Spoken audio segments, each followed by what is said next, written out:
Conservative groups are worried that President Obama may start a legal battle to install so-called midnight regulations before he leaves office.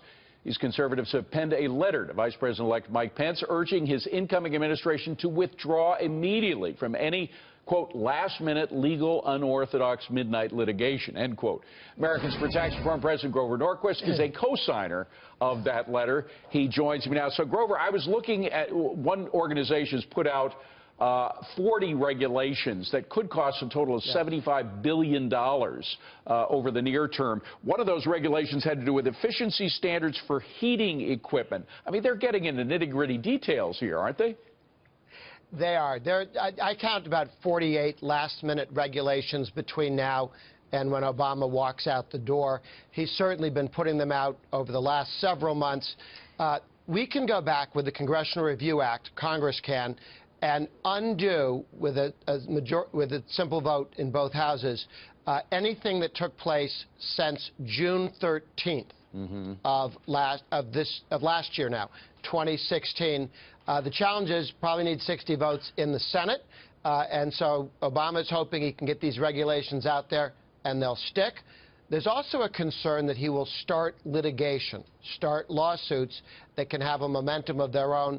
That ought not to happen, but we're just calling on the Vice President to keep an eye open for those and make sure that the incoming folks in the various departments shut those down immediately. Well, I'm just wondering if this is all about roadblocks just to make life tougher for the Trump administration, because, I mean, what's the emergency that requires efficiency standards for heating equipment? I didn't realize we had an emergency about that. Yeah. Well, if there was one, it probably existed a year ago, 2 years ago, 3, 4, 5, 6, 7, 8 years ago. These are things that Obama was embarrassed to put forward not only before his re-election campaign, but before Hillary Clinton's election. That's how rotten these various efforts are, that they don't stand the light of day. You'd think if they were a good idea, he'd be proud of them, and he would have done it year one, or when he got reelected and said, look at me, aren't I cool? Instead, these come in at the end because they don't pass the laugh test. Grover, I ask you every time. I got to ask you again because once again, people are nervous about not hearing a lot of discussion of tax cuts. They were such an instrumental part of President-elect Trump's campaign. They could be so instrumental in getting the economy moving again. If they are delayed, we will probably delay the process of getting the economy moving again. What's the latest? Are you concerned that other things are being put ahead of those?